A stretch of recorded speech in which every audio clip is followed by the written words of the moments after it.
Hey there, it's Rochelle here from Soundscaping Source, and in this video I'm going to offer 3 tips for anyone who offers activities for older adults from my perspective as a music therapist.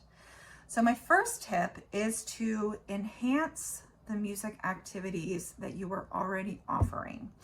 So if you are already providing entertainment in your venue, whether that's a senior living community or a senior center, my tip for enhancing those activities is to look for entertainers who are going to be engaging and interactive with your participants.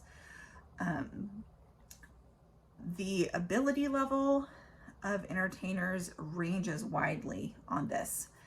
People have different comfort levels with interacting with participants during the music, between songs, but you're going to want to look for people who are very comfortable interacting with folks as they're setting up, during the music, in between songs, and especially during the music. If they can interact within the context of a song, then that is the best kind of entertainer.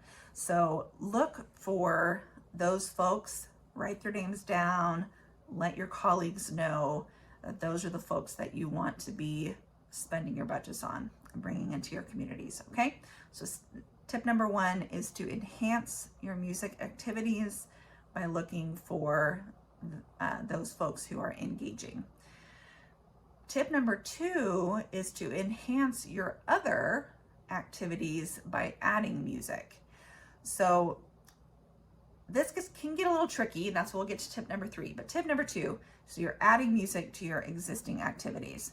So you're going to look for things like maybe when you are making art, or maybe when you are playing games like table games like Rummikub is very popular at the senior center, one of the senior centers I go to here, or card games, things like that. When you have music going, even very softly, it can make for a more inviting atmosphere. It's another element to the whole experience that can invite discussion, that can invite people to share their experiences. Like, why are we listening to Dolly Parton today instead of Otis Redding? Like, why are we picking this music or that music? People can talk about what they like, talk about what their experiences have been, and it's another opportunity for people to build community and to share some things that are interesting and beautiful, okay? So that's tip number 2, is to add music to your other activities that you are doing. However, tip number 3 is the caveat to tip number 2, and that is you got to watch out for any negative effects of that music.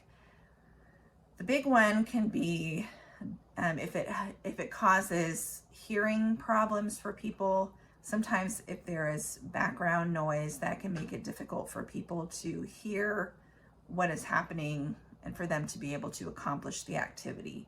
So I would not encourage playing music during bingo, for example, because then a lot of people are going to have a hard time hearing the numbers that are being called, and then that could interfere with the bingo game.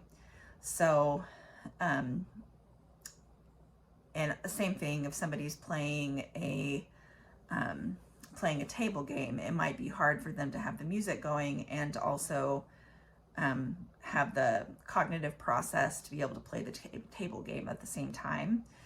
So it's a hearing issue, and it's also an auditory processing issue potentially.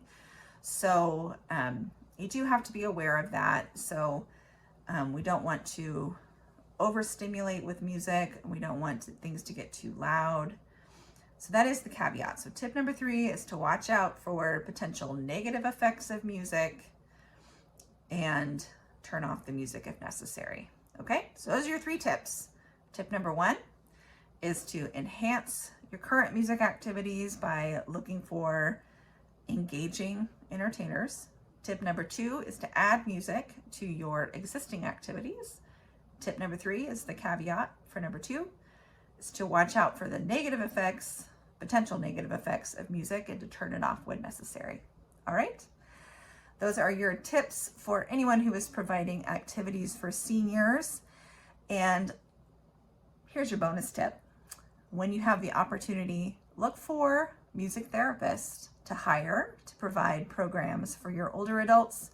We are excellent at providing engaging music experiences that are tailored to the people in your group to help them experience music together in a way that is connecting and engaging. Contact us at Soundscaping Source if you'd like help developing that kind of program. And I look forward to hearing about the kinds of programs that you get to connect in music with the folks that you serve. I'll see you again in another video.